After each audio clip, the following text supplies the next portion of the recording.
Y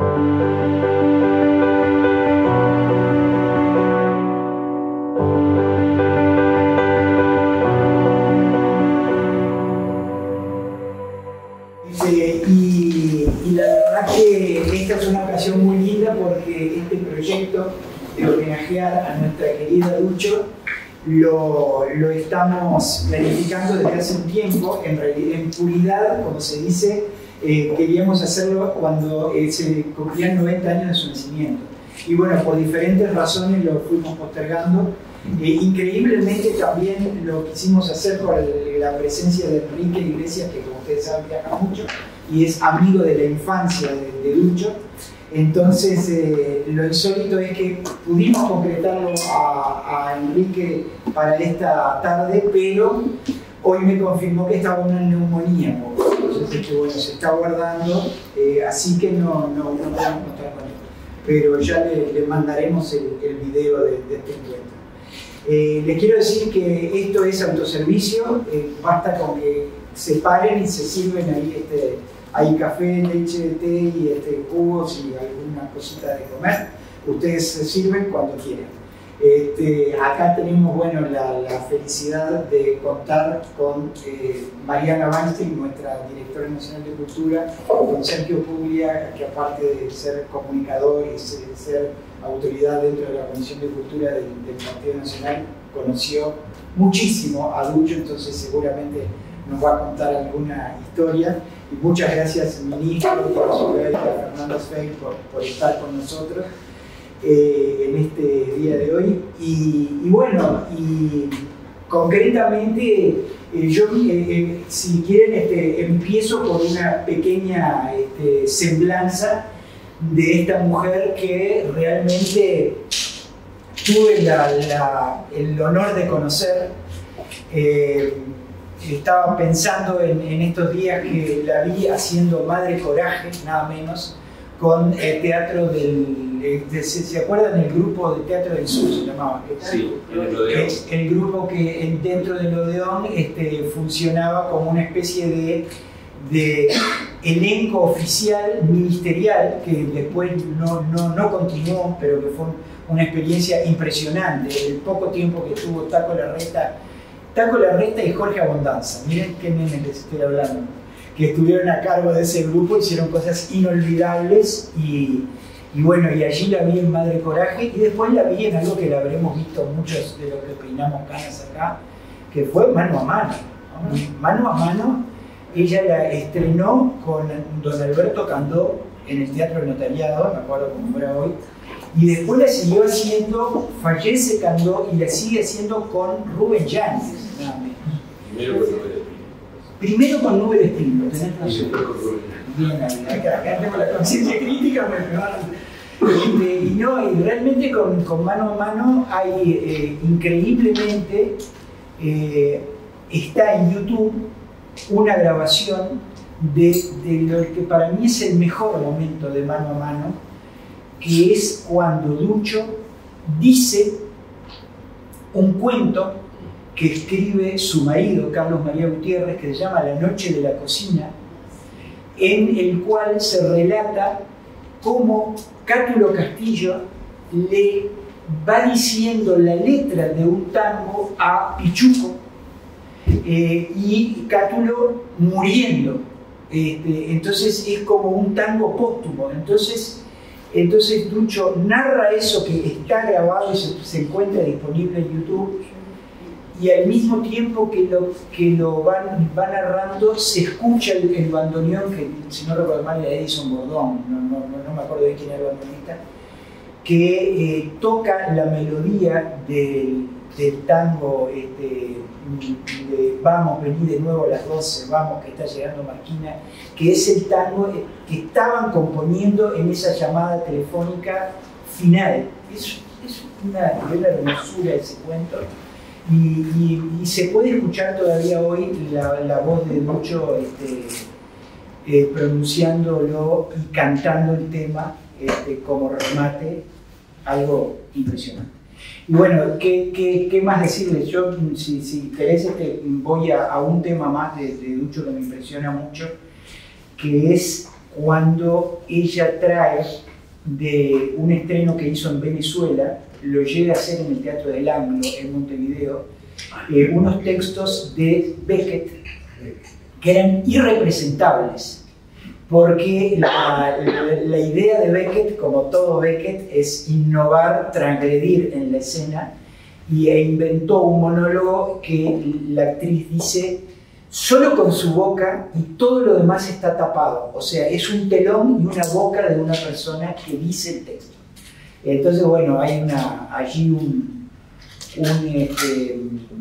episodio de A Cena con los Maestros, producido aquí en el INAE, que les recomiendo ver, también se encuentra en YouTube, donde Lucho cuenta que Madeleine Renaud lo había hecho en Francia y lo había hecho con lo que llamamos los actores la cucaracha, o sea, le iban diciendo y tal, no había problema, porque como solo se veía la boca y todo lo demás era negro, podía recibir por la cucaracha e ir diciendo un texto que, como todo en Beckett, es inconexo, surrealista, con imágenes fuertes que se contraponen y que no tienen hilación. Entonces era inaprendible el texto de memoria. Pues bien, Lucho se lo aprendió de memoria, porque yo de ninguna manera voy a hacer una cucaracha, y lo hizo todo en un espectáculo que sin duda fue una gran ruptura dentro de la escena teatral. Ya estaría hablando de los 80, si no recuerdo mal, o primeros 90,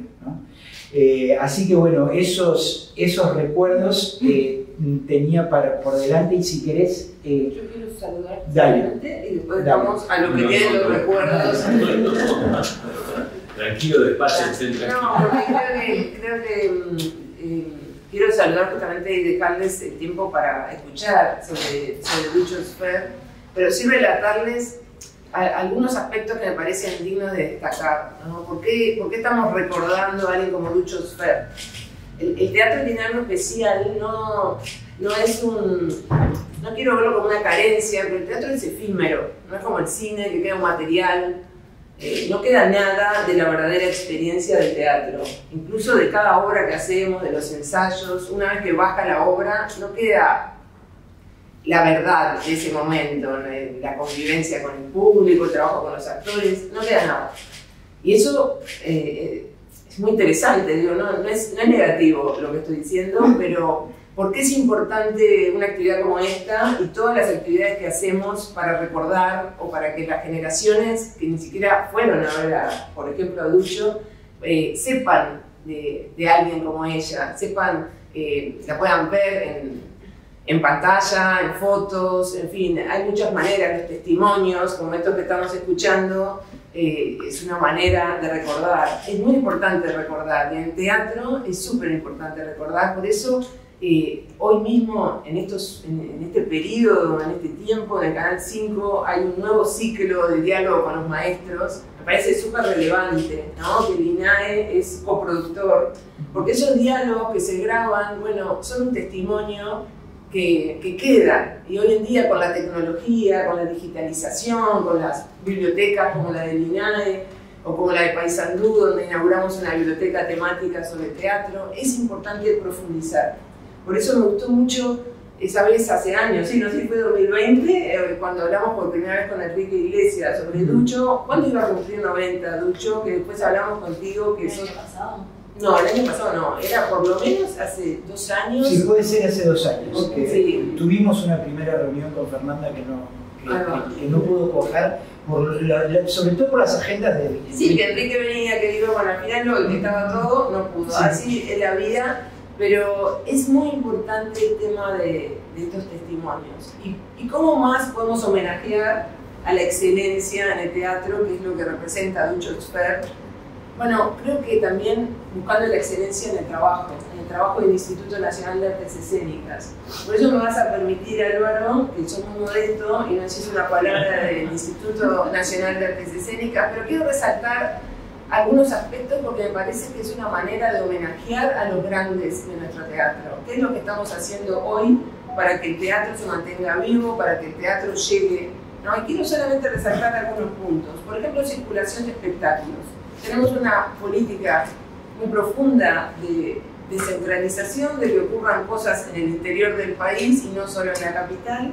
Para darles números, que lo mejor es dar datos, el Instituto Nacional de Artes Escénicas tiene un total en estos 4 años de 192 espectáculos que giraron por 56 localidades en todo el país, un público estimado de 30.000 personas. La circulación de docentes, un total de 114 talleres gratuitos en 46 localidades de todo el país, cubriendo los 19 departamentos, público estimado de estos talleres 3.000 participantes.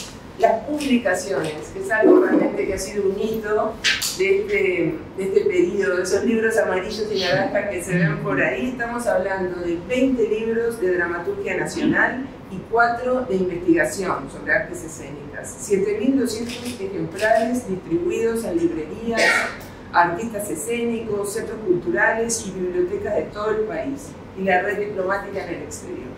Proyectados para marzo 2025, 12 títulos más, así como también la producción integral de un libro homenaje a la trayectoria de Osvaldo Reino, que ya los invito en agosto a la exposición sobre este escenógrafo Osvaldo Reino, tan querido por muchas de las personas que lo veo aquí, en el Museo Zorrilla, donde vamos a poder celebrar su vida, su entrega al mundo del teatro. El Festival Muestra, también una innovación, un festival sobre dramaturgia nacional. 2 ediciones ya van, una de dramaturgia y una de danza. 30 espectáculos coproducidos por el INAE en 3 años. Público estimado, 4.500 espectadores.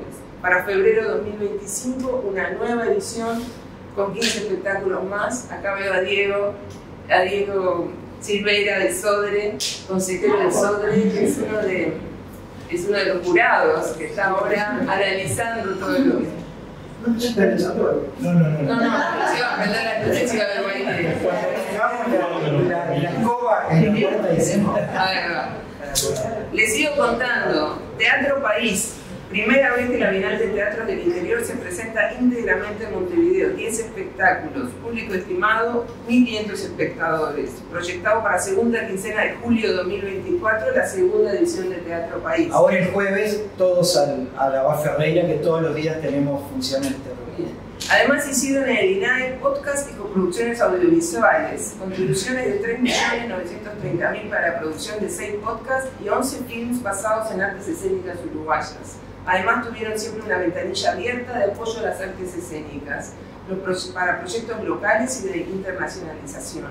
Para darles un ejemplo, en 2021 se apoyaron con 3.200.000 a 56 proyectos, y así en 2022, 2023, en 2024, en lo que va de este año, apoyo por 4.800.000 a 100 proyectos. Total, 2021-2023, apoyo por 14.630.000 a 279 proyectos. Creo que todas estas cosas dan el mejor homenaje a los grandes, a Ducho, a Alberto Fontana, a tantos maestros que nos acompañan cada día. El primer encuentro bianual del Plan Nacional de Danza, que se realizó el 11 de noviembre del 2023 con la presencia de grupos de danza de todo el país. Realización cada abril del mes de todas las danzas. El Festival de Club de Arte, que lo hacen con ANET y con la Dirección Nacional de Educación. Tintas Criollas, concurso para la producción de obras francesas en el interior del país, en asociación con la Embajada de Francia y ATI. Exposición en esta sede del Premio de Fotografía de Artes Escénicas, exposición permanente de 20 horas en la sede del INAE.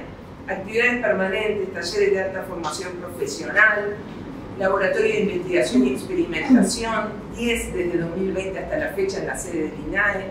Los proyectos audiovisuales que les contaba con el Canal 5, que vienen a complementar lo que ya había hablando con los maestros, dialogando con los maestros. Realmente eso me parece súper valioso.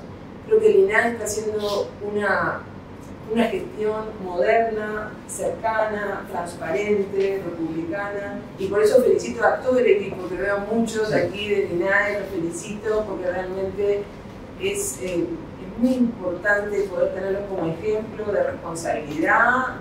Ahí veo a Silvia Novarese también, su trabajo con el interior. Bueno, entra el gran Hugo Yaquino, ya estamos. Ya estamos todos.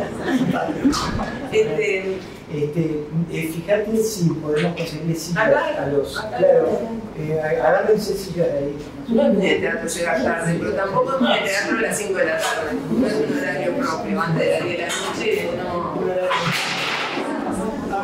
Bueno, eso pasa, amigo. Nada, no quería dejar de nombrar estos temas y de pensar realmente en profundidad qué es homenajear a un maestro, qué es homenajear a un grande. Bueno, homenajear en teatro, que es efímero, es hacer una gestión seria y profunda y seguir apoyando al teatro para que siga siendo esa fuerza tan lejana de la inteligencia artificial y de la tecnología y tan cercana a lo humano y al encuentro. Muchas gracias.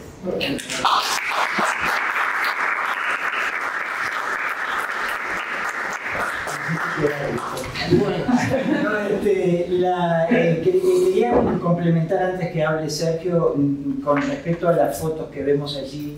Un poco el espíritu nuestro fue desde el primer día, pusimos esos dibujos de Óscar La Rosca de todos los grandes teatreros, yo me gusta llamar teatrero y no teatrista, que ven allí en los ventanales del INAE, donde está desde Carlín Priegue, inolvidable actor nuestro que se nos fue tempranísimo, hasta Candó, Elena Suasti, yo qué sé, María Zambulla, Rubén Yáñez, hasta Walter Chopo, están todos ahí. Y bueno, y en estas fotos en particular, a mí me parece, de todas estas fotos, me parece muy linda una que ustedes verán ahí, que está Ducho con taco. Es una foto hermosa de la época del TCM, increíble. Y hay otra foto que me mandaron hoy, increíblemente, Rodrigo Abella, que si no recuerdo mal es del equipo de 33, Rodrigo. Dice, acá te mando esta y la puse hoy, bueno, ahí está la de taco, ¿no? Ah, se divina. Y la puse hoy porque dije, esta foto tiene que estar, que está Ducho con Pepe Guerra, recientemente que lo hemos perdido, y con Idea Vilariño, nada menos. Ahí está, esa foto es de quien le teme a Virginia Woolf, que dirigió y por esa ganó en Florencia.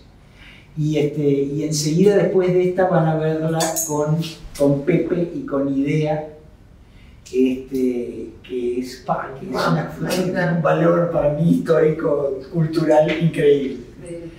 Me la mandaron hoy. Y bueno, y en ese recuerdo, estimado Sergio, vos lo podrás contar y después abramos un poco como hacemos en estos homenajes para que todos también los que la conocieron y compartieron con ella el escenario también puedan contar sus historias. Adelante, Sergio. Bueno, antes que nada les tengo que agradecer y felicitar porque esto de construir y trabajar la memoria significa que uno de alguna forma empieza a darse cuenta cuáles son nuestras identidades y mantenerlas vivas en el recuerdo.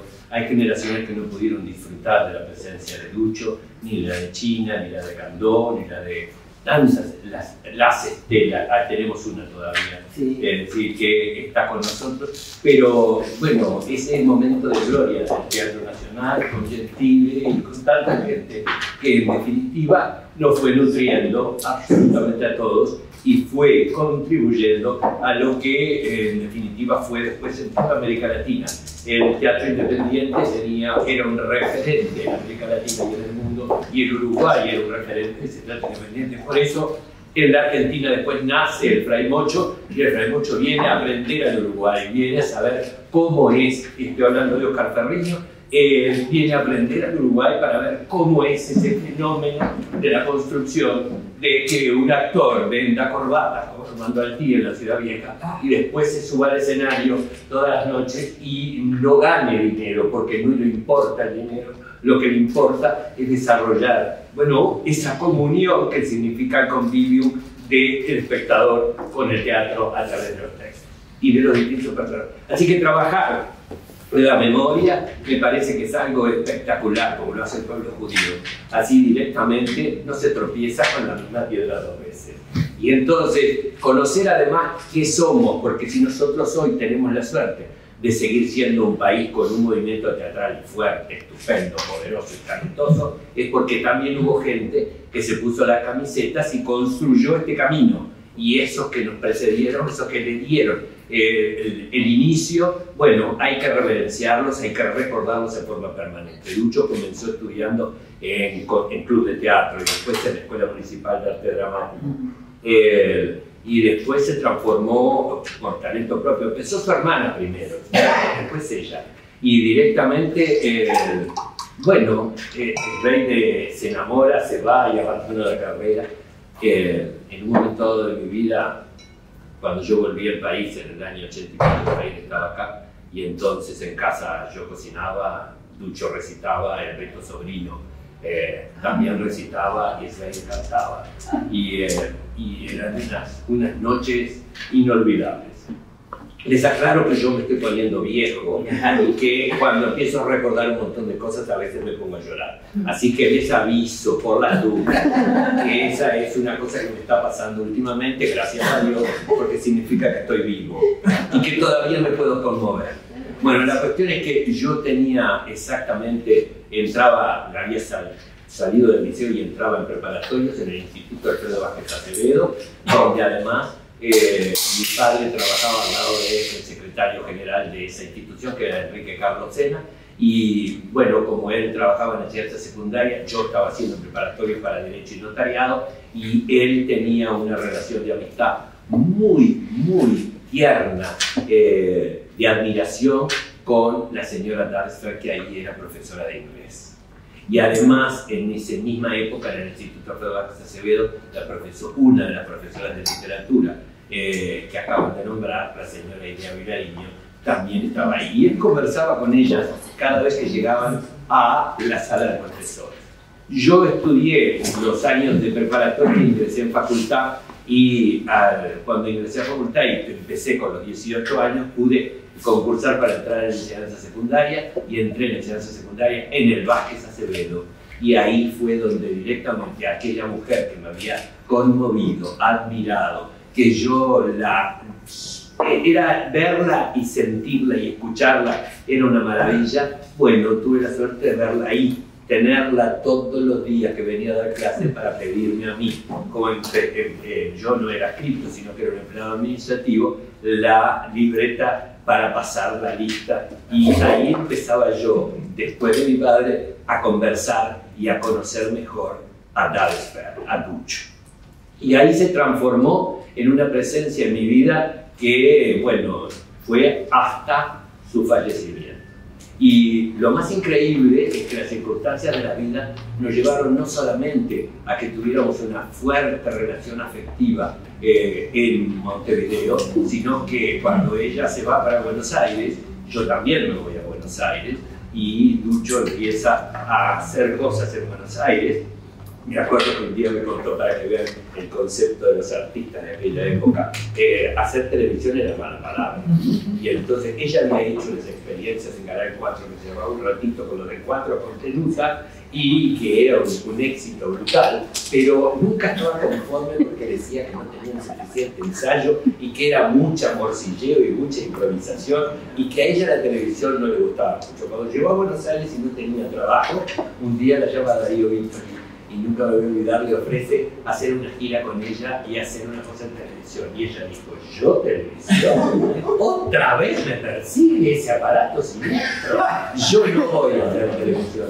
Y entonces empieza a trabajar y a elaborar y a construir un espectáculo que estrenó en los teatros de San Telmo con la dirección de Villanueva Cose y con el guión que le armó Idea Vilariño, que se llamaba Dad por Esfer, que después se transformó en La Edad de Viento. Se llamaba Dad por Esfer, gana, se va con ese espectáculo a Mar del Plata, gana el premio Estrella en Mar del Plata, y yo estaba atrás, ¿no? Iba a Mar del Plata y iba a verla casi todos los días a los teatros de San Telmo con un grabador. En esa época estaba prohibida en el Uruguay, y yo iba con un grabador, con cassette, y grababa parte del espectáculo y lo mandaba al Uruguay para que supieran qué estaba haciendo Lucho. ¿Esos cassettes existen? Bueno, los tenía, eran repartidos, se repartían, yo no tengo ninguno, yo no me quedé con ninguno. No, por favor, si tuvieras otra serían espectaculares. No, es una lástima, pero Capaz, bueno, hay dos personas a las que le mandé esos cassettes que todavía están vivos, porque los años pasan, algunos nos dejaron. Y después de ahí ella se tiene que ir de Buenos Aires, estaba con Carlitos, tenían un departamento en la calle Pueyrredón, cerca de Las Heras, casi Las Heras, y se tienen que ir de Buenos Aires y se van, bueno, hacen la gira esa enorme que es Cuba, que es Suecia, que es Madrid. Yo me vuelvo a encontrar con ella en Madrid, estaba Taco en Madrid, se había ido para allá y me acuerdo de noche cenando con Taco, con Berriel y Ducho en Madrid, hablando del mundo del teatro y de las cosas que se habían dejado y de las que se podían hacer afuera. Y después llegó a Venezuela. Ella fundó un movimiento teatral cerca de Alicante, ¿cómo era? No me acuerdo cómo se llamaba el asunto del teatro en España. En España no hizo tanto, no trabajó tanto, hizo eso y después se fue a Suecia y ahí también hizo otro grupo teatral y después de ahí llegó a Venezuela y ahí empezó a trabajar con el Rajatabla. Y con el Rajatabla de Venezuela vino acá, al Uruguay, cuando empezó la apertura y pudo llegar y volver al país que tanto amó, quiso y bueno, y luchó por él. Hay algo que hay que decir la verdad, que Ducho era una mujer fiel a sí misma, una mujer que se exigía a ella de forma permanente, una mujer que no aceptaba errores en su trabajo, en su tarea, que sabía elegir en lo que a través de los textos que elegía y de la gente con la que se rodeaba, lo que quería decir y a lo que quería llegar en el público. Era una mujer con una capacidad excepcional desde todo punto de vista. Yo que estuve hasta su último espectáculo parado entre cajas, porque ya estaba muy enferma cuando hizo Conversaciones con Mamá con el Coco en el Estela de Italia, realmente una mujer fuera de serie. Pero también hay cosas que la gente no conoce, porque la consideraron una trágica y una dramática. Sin embargo, era una comediante excepcional. Cuando hizo en el Teatro del Centro, si ustedes se acuerdan, Luz quiere decir amor, que lo hizo con Pacho Martínez Mieres, era de morirse de risa aquello. Y ella tenía en la intimidad y también sobre el escenario, cuando se lo permitía lo que hacía, un sentido refinado del humor, de la comedia. Tenían una relación entrañable con China. China le decía la Turcati. La de Turcati por Turca. Más contradictorio de la realidad, ¿no? Decía. Entonces, la turca tal cosa, turca tal otra. Yo estuve en un festival de teatro de Venezuela donde China fue a hacer, Ducho vivía en Venezuela y China fue a hacer Hola, Hola, 1, 2, 3. Claro. Y los tres estábamos en la platea. Y le estaban armando la escenografía. China tejía. Ducho hablaba. Y yo observaba lo que era ese encuentro de esos dos monstruos. Y entonces el escenógrafo le decía, ¿cómo está la cosa? No sé qué. Y China decía, un poco más adelante. Y seguía, vos sabés turca, no sé qué, y seguía conversando y tejía. Y entonces, en un momento dado, el tipo le dice, ¿está bien así, señora Zorrilla? Un poco más adelante. Y entonces seguía tejiendo. Y Ducho le decía, ¿te parece, China? Vos tranquila, turca, tranquila. Y entonces en un momento dado, él le dice, bueno, y ahora, señora, un poco más adelante. Y entonces Ducho le dice, pero China, estás en el proscenio. Es que no quiero caminar. Era algo entre las dos, escucharlas hablar sobre la época del Club de Teatro, la época del Teatro Ciudad de Montevideo, hablar de la historia de lo que fue la construcción de la cultura teatral en el país, era algo fantástico. Lo mismo pasaba cuando se encontraban con Taco, que tenían entre ellos una relación de amistad, hermandad, encuentro de las ideas, de los sentimientos y de los afectos. Y bueno, realmente Ducho nos ha regalado cosas increíbles, porque el mano a mano, que es una de las cosas que las últimas generaciones más recuerdan, también el guión de Lidia Vilariño y la selección de tangos de Lidia Vilariño. Y la edad del viento también es Lidia Vilariño. Y las traducciones de varias de las obras que hizo Duccio en teatro eran de Idea Vilariño, porque Idea traducía del inglés al español y hacía las adaptaciones, y era maravilloso. Idea, un personaje de antología, pero de esos personajes de antología. Cuando yo empecé en televisión, dije, tengo que hacer una nota Duccio, otra Idea, y ahí otra China. Entonces fui a lo de Idea y le dije, Idea, hay que hacer una nota, quiero hacerte una nota para él. Y cuando ella iba a Rocha, que el teatro tiene una placa en honor de ella, ahí directamente también, yo la acompañaba. Estábamos muy, pero muy unidos. No solamente conmigo, sino también con mi familia, y también, es decir, fue, yo creo que una maestra en muchas cosas, en el mundo del teatro, pero también fue una maestra en lo que significa tener ética, conducta y sacrificio. No hablo más.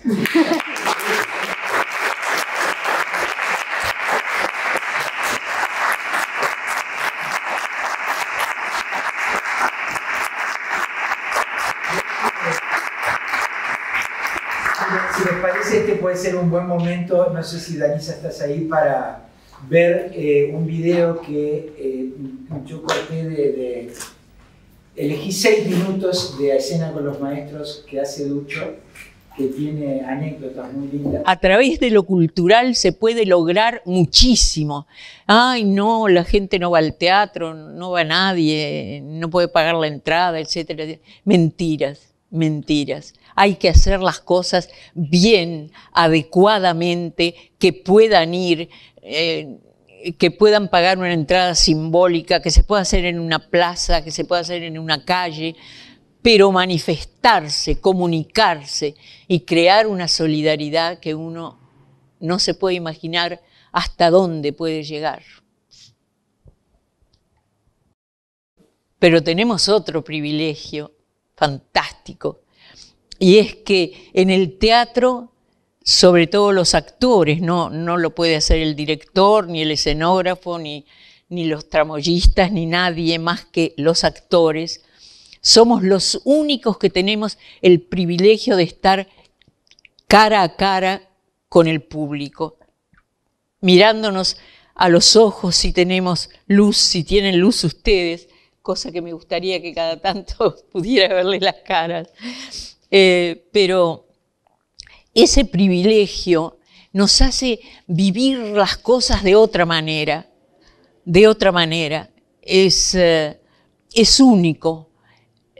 El padecimiento, el sudor, todo lo que nos provoca el estar entregados a hacer tal o cual situación, lo provocamos si tenemos la energía suficiente y la electricidad suficiente, lo provocamos en el público y estamos sintiendo juntos algo. Eso es una maravilla. Cuando lo logramos. No se logra siempre antes de empezar un espectáculo o un encuentro, se logra por la mitad, se logra 10 minutos después, no se logra para nada y uno se va sufriendo como condenado a la casa, pero por lo menos tenemos la oportunidad y eso es maravilloso y nos pasa solo a los actores. Y yo le digo, o a veces me viene a saludar gente muy gorda, muy panzona, pelados.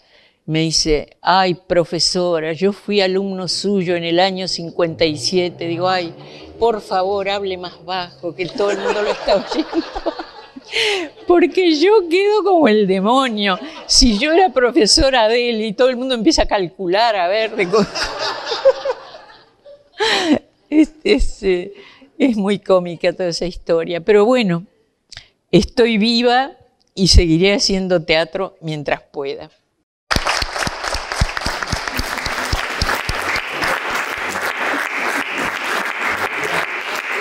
Era obsesiva con la estética y con la gordura y la flaca y todo lo demás. Fíjate que el traje de Laszlo Ferkel, que después fue la del viento, se lo hizo bonita. Y era un traje plateado, ¿ustedes se acuerdan? Sí, era un traje plateado. Siempre usó el mismo traje porque ella hacía dieta para entrar en el traje. Ella no quería que le hicieran un nuevo traje y entonces siempre, como tenía dos exactamente iguales, se había engordado, entonces hacía dieta para entrar en ese traje. Entonces siempre estaba con el cuerpo perfecto para hacer el espectáculo. Y después con los negros, porque dice que disimulaban. A ella le gustaba mucho comer. Entonces eso era más que evidente. No, era una mujer fantástica, pero lo que se dice fantástica. Yo hice un programa para la televisión española que justamente uno de los encuentros y monólogos, uno era con China y otro era con humano. O sea que llegaste a hacerlo. Estaría bueno tener ese material, ¿lo tenés vos? Yo creo que lo debo tener. Yo hice otro, cuando empecé con el Club de la Buena Vida, lo empecé en el barco. Y la primera nota que hice fue a Ducho, y nunca me voy a olvidar que fue fantástico, porque cuando salió al aire, Carlitos me llamó por teléfono y me dijo la mejor nota en muchos años. Que Carlitos dijera eso era como sacar el primer premio de aproximación. Porque lo más interesante de todo es que toda esta generación, porque podemos incluir a toda la generación, fueron tan exigentes consigo mismos que por eso lograron, con chauchas y palitos, llegar a ser lo que hicieron. Es decir, esa es la realidad. Sí, cuando Atahualpa la dirige en Las Tres Hermanas, en la calle Mercedes, es decir, es un hito desde el punto de vista teatral. Cuando ella hace que Let Me Virginia Woolf, la primera versión de Sara Berni, y directamente dirigida por Taco, pero además con Mingo y todo lo demás, y después hace la segunda en el notariado, dirigida por Curi, y bueno, gracias a Dios, conmigo Solari en la primera. Claudio Solari, un actor. Y en la segunda lo hizo con Taco como actor. Claro. Se dieron ese gusto, dirigido por Curi, con Gabriel Iribarri y Beiro, el Ricardo Beiro. Bolani. No, me suena Beiro y Gabriel Iribarri. Bolani. Era el joven.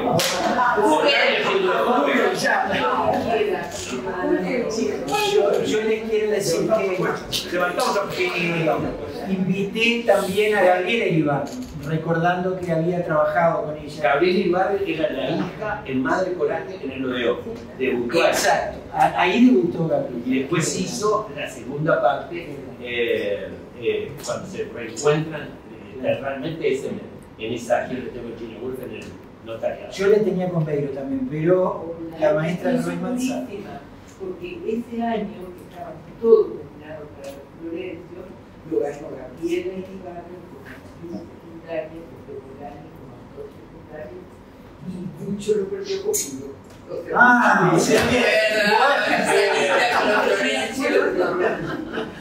Ducho ya lo había ganado en la década de 60 cuando lo hizo por primera vez. Claro.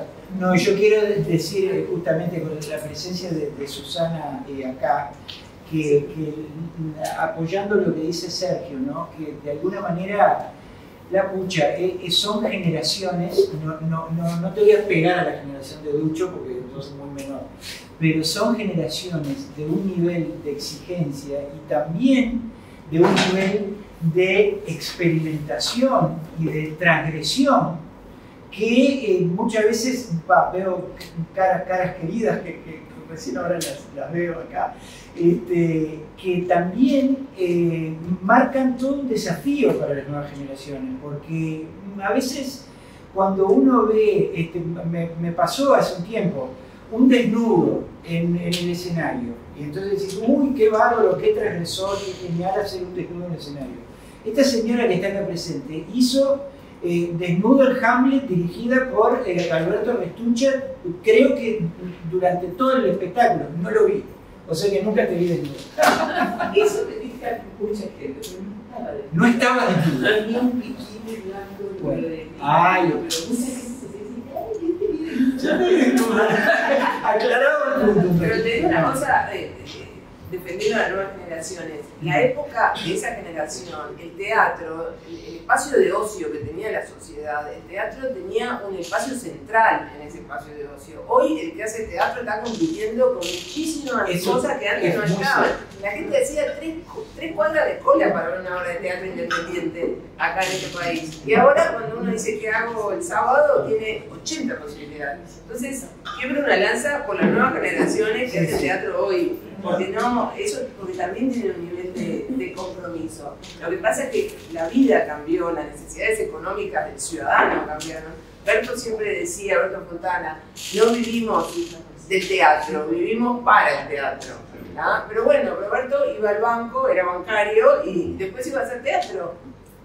Cambió la sociedad, cambiaron las condiciones y cambió la oferta para el espacio de ocio también. Entonces es otra cosa, pero está bueno valorar igual y ni que hablar la calidad actoral y el trabajo a conciencia y la disciplina que tenían para preparar un proyecto, ¿no? Sí, pero es cierto, el teatro era la columna vertebral del divertimento, de la salida.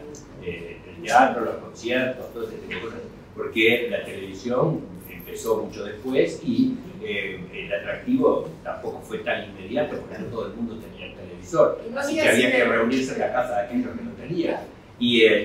Pero se les había despertado esa cosa, esa curiosidad y ese disfrute de ir al teatro. Que cuando vos pensás que el teatro independiente tenía las salas que tenía, pero además la Comedia Nacional, por ejemplo, hacía estrenos durante todo el año y después hacía una temporada de verano donde repetía los grandes éxitos que habían tenido de taquilla. Y entonces eso hablaba de que el público respondía. Y el Canal 10 con Alberto Mastra a la cabeza hacía ciclos televisivos donde a mí me contaron, yo no lo vi y eso está todo perdido, que llegaron a hacer Calígula de Camus con Juan Jones bajando con una inmensa capa por la escalinata del Palacio de Legislativos. Eso sí, cuando se incendió el archivo de Canal 10 se perdió absolutamente. Se perdió todo. Y el gran Jaime Yavitz desembarcando como Otelo en una ensenada del puerto de Montevideo, como interpretando Otelo de Shakespeare. Entonces vos decís, ¿qué pasó con este país? ¿No? Que perdimos esa capacidad de poner a nuestros artistas haciendo cultura de primer nivel en los medios masivos de comunicación, ¿no? Es interesante. Nunca se dio el salto de que la televisión uruguaya tuviera espacio para los artistas nacionales a un nivel como en Perú, como en Colombia, como en casi todos los países latinoamericanos. Pero en esa época sí. En aquellos tiempos China tuvo un ciclo en Canal 10 entrevistando a su padre, a José Luis. Sí, maravilloso. Y eso está todo perdido. China tenía el programa de la tarde, el famoso, que no me acuerdo ahora, se me borró el nombre, pero que estaba ella, estaba Lunita, estaba Lil Bettina Chui, Lil Bettina que acaba de fallecer. Lil Bettina, es decir, todo un grupo excepcional de mujeres que estaban a la tarde en Canal 10. ¿Cómo se llamaba? Viejo Hogar, ¿no era? Viejo Hogar. Ahí está. Viejo Hogar. Viejo Hogar. Otra anécdota, hay una obra que hace el TCM que se llama Fin de Semana. No recuerdo si es de Noel Coward. Sí. Es de Coward. Es de Coward. Que bueno, un espectador murió de risa. Literalmente. Era el padre del crítico de teatro Gerardo Fernández, que era uno de los críticos más temidos, y él tenía problemas cardíacos y fue a ver la obra y se rió tanto que palmó ahí. Es una obra que hicieron hace poco, que tuvo Juancho Servín, ¿no? Ah, sí, Él me contó esa anécdota, Juancho. China la volvió a hacer después de muchos años en Buenos Aires, la dirigió.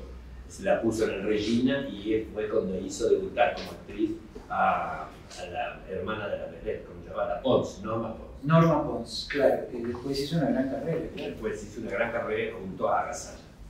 Me gustaría escuchar a Fernanda, si no que cuentes algo de tu abuela, tía abuela. No. Es que en realidad Ducho era prima segunda, allá están el resto de familia, prima segunda de mi abuelo, de los Esper de San José, y en realidad yo vi muy poquitas veces a Ducho. Yo insistí con esto porque crecí en una familia en la que mi papá las adoraba, a las hermanas, a las primas, de fe, como les decía él, y nada, me parecía muy importante para el país, y bueno, eso, crecí desde chiquita escuchando tanto que me parecía que era importante, que se lo merecía, pero me parece que son ellos en realidad las que tienen que contarlo, porque al revés no tuve la suerte de poder compartir tanto. Sí viví mucho cuento, mucha historia, pero que ellas son las protagonistas de esas historias. Así que, adelante. la palabra de ellos. Tienen la palabra. Bueno, yo lo que puedo contar es que yo me crié mucho en la casa de ella. Mi tía era una mujer. Y entonces, todo ese proceso de cuando Ducho iba al teatro, que en aquel momento era muy recibido el teatro. Mi tío iba todas las noches a buscar al teatro. Era todo un momento. En esa casa se vivía mucha alegría. Lo que tú decís, que se cantaba, se actuaba, mi tía, sí se comía, ¿cierto? Se comía mucho, no sabe bien, de la cual se cantaba, es decir, en ese living se hacía todo actuaciones. A mí me ponía arriba un banco a cantar, ¿viste? Porque no podía hacer menos, pero todas eran mayores que yo. Y como que viví mucho toda esa época de todos, la compartí con ellos. En su casa, mi tía era un gran ejemplo así de exigencia, de progreso, de música, de alegría, porque era una casa muy alegre. Ustedes no se fueron al exilio cuando se va con Carlos María. Bueno, y al abuelo de Fernanda, yo la adoraba porque Pedrito era un personaje de la cual vino de estudiar de mi tía de San José, y entonces era parte de la familia. Pedrito estaba en todo, ¿viste? Eso me dio tanta alegría cuando la reencontré, porque era todo parte de... Era una casa donde estaba llena de gente, llena de gente. Es verdad, y además eran muy alegres, eran muy divertidas, Sí, hacían chistes entre ellos. Leila se disfrazó una vez de policía. Una vez. Pero digo, una vez de policía, después se disfrazó, pero de todo. Leila era, pero increíble. Soraya era más tranquila, pero Soraya cocinaba como los dioses. Era la que nos daba de comer. ¿Cuándo llegaron al Uruguay? ¿Vienen del Líbano? Vienen del Líbano. Primero se viene mi tía, la mamá de Ducho, se viene con el hermano que se había casado allá, con Tío Rescaldo y su esposa. Por el 30 más o menos. Y entonces después llega un momento que mi papá, que estaba en el Brasil, y se unen los hermanos cuando ya estaban bien, venden lo que tenían y forman la fábrica.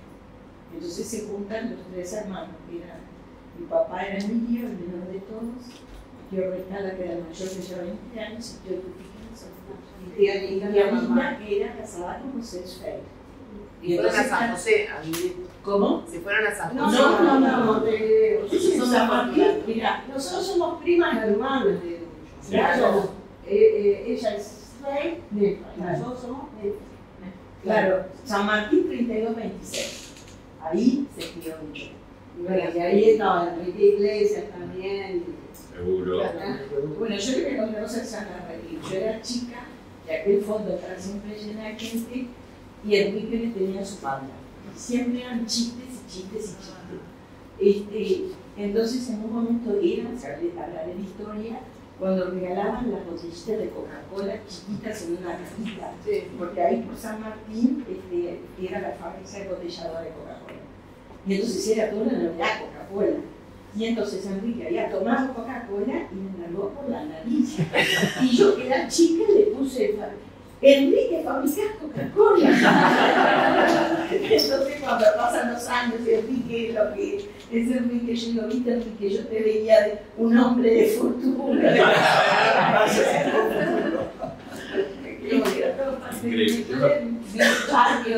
Claro, Enrique vivía por ahí cerca. Yo me acuerdo cómo esa relación de hermanos, Ducho con Enrique, ¿no? Que es algo fantástico de toda la vida. Y estuvieron juntos cuando Ducho va a hacer el espectáculo de Mano a Mano a Washington. Es decir, ahí Enrique estaba allá y ahí estábamos todos. Ella ganó el Helen Hayes. Es la única actriz uruguaya ganadora del Helen Hayes. Es fantástico. Y cuando la nombraron, no, dice que Enrique dice, no soy vos, no soy yo. Le habían dicho otro nombre, sí, no se pudieron pronunciar. El nombre no se reconocía. Es que Enrique Iglesias actuó, también era parte del grupo del club de teatro, de alguno de esos. Fue actor en club de teatro. Sí, cuando ese día charlamos me contó. La llevaba ella, María. Y él debe estar lamentando no estar hoy acá porque él, en las veces que nos hemos encontrado en casa comiendo, entre los dos habíamos puesto como proyecto que teníamos que hacerle no solo un homenaje, sino crear un premio para el teatro con el nombre de la esfera. Y siempre, bueno, como esas cosas, los viajes de él, la locura de la que uno vive trabajando, las cosas se van postergando, pero yo creo que este es su primer paso y hay que seguir dando. Sí, ese año que cumplía 90 es lo que Yo te dijimos. escucho siempre me estás nombrando, porque siempre escucho para estar. Sí, Te lo agradezco, porque siempre la estás nombrando. Y en mi casa están las fotos de Lucho. Para mí, Lucho y China han sido en mi vida, es decir, dos mujeres así fundamentales. Hay otra persona, ya voy, hay otra persona que también, siendo muy jovencita, trabajaba en club de teatro, pero trabajaba como técnica, con martillos y cosas, y destornilladores en la cintura, que era Adela Reta. Sí. Adela Reta fundó también este club de teatro, como nunca quiso actuar, siempre estaba en la parte técnica. Esas cosas increíbles terminó siendo, mamma mía, ¿no? Todo. Auditorio de la Reta, totalmente. Perdón. Quería contar una anécdota de hace muchos años, que con mi esposo hacíamos una audición del Club Libanés de Uruguay que se llamaba Voz Libanesa. En ese entonces yo hacía reportajes a las figuras que estaban en ese momento en la colectividad, sobresalían. Entonces un día la llamo, porque siempre éramos amigas de Laila y de ella, entonces la llamo y le digo, ay, yo tengo que hacer un reportaje, ¿no me concederías? Sí, cómo no. Nosotros fuimos a la casa de Laila, en la Rambla de Costa. Entonces estaban preparándose para una fiesta, se ponían un traje, se sacaban con entonces ahí me contó. Mi primera actuación fue vestida de hombre. Sí. Bueno, me contó algunas otras cosas. Y te quería decir que ese en cassette, imagínate, en un doble casetero, entonces después la pasábamos grabada al aire en una radio que salía. Ahora, actualmente también está esa audición, pero yo no estoy más en ella. Pero en ese momento que hacíamos todas esas notas, yo conservo ese cassette. Voy a ver si no se... Archivo de la palabra de Sodre, por favor. Sí. Por favor, es fundamental. Sí. Sí, yo quisiera agregar un aspecto de la solidaridad y generosidad de Lucho Steiner. En el año 2005 a mí me tocó, tú lo sabes bien, ser secretario de una organización benéfica que se llama, existe por suerte, Movimiento Nacional por Bienestar del Anciano. Pero había habido aquí esa crisis del 2002 que congelaban los ahorros de los bancos y qué sé yo, y estábamos en la lona. No teníamos para pagar el aguinaldo de los empleados. Desesperados, le comento a Leila Fer y con Julieta Safi Carán de Luzaro, la fundadora y amiga y prima de ustedes, la llamaron a Lucho. Enseguida dijo, mira, tengo libre el miércoles 5 de diciembre. Se habló con el Teatro del Centro Eugenio Sheck, estaba Enrique Iglesias, que estaba de visita en el país, diciembre del 2005, y se vendió la función rápidamente. Mandamos a hacer unas entradas de apuro y bueno, ya venderlas. Recaudamos de la época, no me acuerdo cuánto estaba el tipo de cambio, pero $1.200. Gracias a Lucho Stein, que permitió que ese año se pagaran los aguinaldos de nuestros funcionarios, nosotros éramos honorarios, pero los empleados no, y que siguiéramos adelante con la obra que existe hasta el día. O sea que un detalle más de su actividad. Qué lindo. Qué lindo. Sí, generosa, jamás no poder. La obra se llamaba Soledad Tango. Soledad Tango. Ella representaba una cantante, y cantaba en escena, una cantante venida en sus últimos días de tango, y se cambiaba en escena. se iba cambiando según cada tango y cada representación algún bolero, e iba evidenciando su decadencia, se sacaba las pestañas postizas, se agregaba una peluca, cuando quedaba con el pelo sin la peluca se envolvía en un pañuelo, y justo ella eligió esa obra que la había hecho antes, porque dijo, si es un movimiento de ancianos, hago esto para que los ancianos tengan coraje, qué sé yo, una cantidad de cosas. Bueno, me acordé de ese detalle. Se maquillaba en los segundos. Se maquillaba y se cambiaba de escena y se desmaquillaba y se volvía a vestir y se sacaba los tacos y agarraba una boa de plumas y cantaba. Era una obra que duraba bastante, una hora y pico. ¿En qué obra fuimos a ver? Y decíamos, ¿dónde está Lucho? Porque estaba tan cambiada, que estaba hecha una viejita y toda corbatita. Y decíamos, ¿dónde está Lucho? Y al final estaba ahí. Raíces. Sí, una obra de teatro. Esa cosa que pasa muy pocas veces con los actores, a mí me pasó con Roberto Jones, nuestro amigo, que ya dejas de ver al actor, ya está tan en el personaje que no reconoces al actor que está detrás del personaje. Hasta facialmente parece otra persona. Los gestos, todo. Además, ella no sé cómo hacía, porque ella te veía, hablando de las luces, pero yo estaba en el teatro y así, te saludaba, si estabas allá. Estabas allá, te saludaba, te decía, se está sacando cuánto. Pero yo iba viendo todo y saludaba todo. Tenía todo ahí. Sí, tenía todo controlado. Veo a dos actrices inmensas del teatro uruguayo. Veo ya a Adriana Lagomarcino, que hace muchos años que no la veía. Y veo a Pelusa Vidal, que son dos actrices, por favor, ¿no? Ya esta otra actriz inmensa ya tomó la palabra, no sé si quieren decir algo sobre esta violonada. Admiración profunda. Gracias, Adriana, por venir. Era de mis actrices favoritas. Si vi esa, me senté en la sala verde y le hice contacto de, bueno, ¿quién le teme a Virginia Woolf? ¿Quién le teme a Virginia Woolf? Bueno, el estreno, y casi me muero, directamente. No sé, había un nivel de actuación que era realmente... O salías devastada de la obra, o salías como loca pero no podías salir igual de las obras de teatro que veías acá. Sí, el club de teatro fue una cosa de esa época, estaban todos, es que se puede decir, estaban todos ahí. Tú hiciste Sueño de una noche de verano, dirigida por Deneuve. No, dirigida por Villanueva, o sea, actuando con Deneuve, pero dirigida por Pepe Struch primero en la escuela. Ah, mira vos. Qué Uruguay. Muchos sueños de una noche de verano, como 80 te diría. Qué Uruguay. Y voy a seguir, te aviso. Bien. Allá estoy. Con todo. Pelusa, ¿algo para contarnos? Bueno, con Adriana fue mi maestra. Ah, en el teatro. No hagas como se queja mucho, que dice, no, pará. El teatro que nos antecedió mucho, llegó a nuestros días,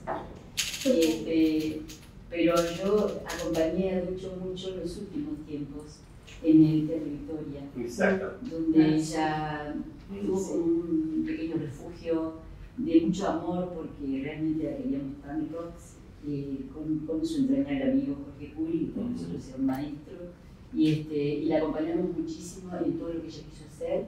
Y hoy cuando Mariana decía del humor, ella hizo allí lo de Joseca, increíble. Los cuentos de Joseca los contaba, toda la platea muriendo de risa, todo con los mundos, con una habilidad y una destreza y un genio, tenía un genio maravilloso. Yo la acompañé mucho para que no estuviera solita en los camarines, solamente él me decía, ¿vas a ir a la función? Claro. Y yo iba a todas las funciones solo para estar con ella, para acompañarla, para que salía al escenario y después cuando terminaba. Y trabajamos en una obra juntas, No hay que llorar, se llamaba. Sí, ahí hacía de muy viejita, capaz que ustedes vieron. No sé si era eso o Raíces, no me acuerdo. Pero en principio tenía... Ella era una mamá muy viejita. Pero era todo chiquitito. Claro. Exacto. Bueno, no sé, para mí es entrañable, por eso yo agradezco muchísimo la distancia que ustedes han dado, porque la muerte a veces aborda para las nuevas generaciones gente tan importante que pasó y nos ayudó a todos en todo sentido, ¿no? Así que bueno, nada, eso es lo único que quiero contar. Bueno, gracias. Silvia, no sé si querés... Yo trabajé con ella en Invitación al Castillo, con Taco Larreta. Era una locura. Estaba también Elena Suárez, que tenían una escena juntas. Sacaban chispas. Yo siempre lo que hacía era, teníamos que estar en que ver, además era, sí es verdad que la disciplina en el teatro la traían como muy vamos, ¿no? De esta cosa del respeto a los que saben, ¿no? El respeto a los más grandes, el respeto a los grandes actores. No utilizaban para este viejo, ¿no? Que ahora de pronto me ha tocado, ¿no? Yo soy una vieja. Pero no, teníamos una admiración muy especial y realmente también eso hacía que hubiera como un halo de... eran las divas del teatro. Eran las grandes divas del teatro. Con China también trabajé.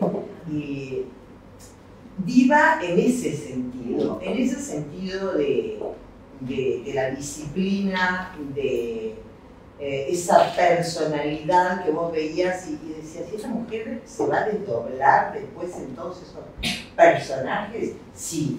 Pero sin embargo ellas eran unas señoras fantásticas y demás, vos decías, ay, pero no va a ser de señora viejita pobre, de no sé qué, sí, son grandes actrices, entonces pueden hacer todo, pero en realidad en ese aspecto no, fueron las grandes maestras y yo pude verlas y pude sentarme a mirarlas y en la televisión también tuve grandes maestras, en Sevilla, un montón de mujeres fantásticas.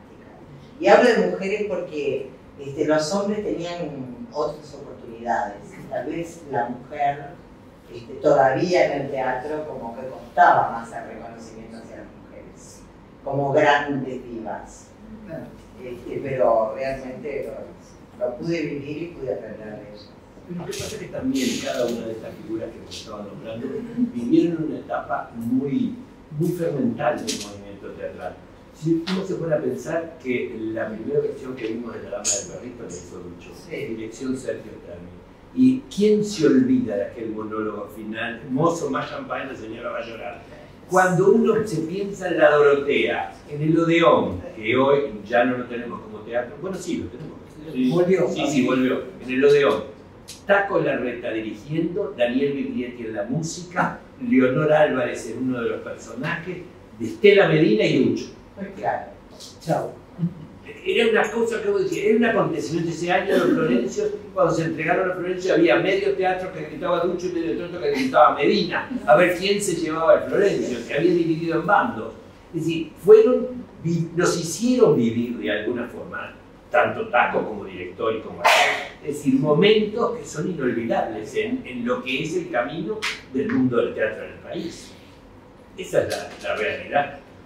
Nosotros vamos cerrando este formato, pero por supuesto que pasando a tomar algo acá en el fondo, sigamos hablando sin límite de tiempo sobre esta persona tan querida y sobre este Uruguay tan querido, también este Uruguay cultural tan querido. La verdad es que les agradecemos mucho. Bueno, esto estaba rememorando a medida que hablábamos que hicimos un homenaje a Elena Suasti, hicimos un homenaje a María Zambulla, hicimos un homenaje a Taco Larreta y este es el día de Ducho, o sea que hay que seguir con esto, cada tanto y a Beatriz. Mirar, y a Beatriz Mazón a raíz de su libro. Y Juan Jones también lanzamos un libro. Yo me vino a la mente una anécdota de Juan Jones y cierro acá, que cuando él actúa con una obra de Eduardo Sarlós, actúa con Estela Castro ya muy disminuida físicamente, muy frágil, con un problema incluso de Parkinson, Juan Jones contaba cómo él le agarraba la mano a Estela para que no se notara ese temblequeo, y entonces él contaba, porque yo era un compañero tratando de ayudar de la mejor manera posible a mi compañera en ese trance difícil que aún seguía arriba del escenario. Y ahí lloramos todos. Y ese es el espíritu del teatrero de verdad. No el que compite con el compañero que tiene al lado, sino al revés. El que, como decía Silvi, se saca chispas y da lo mejor en colaboración con su compañero. Un agradecimiento.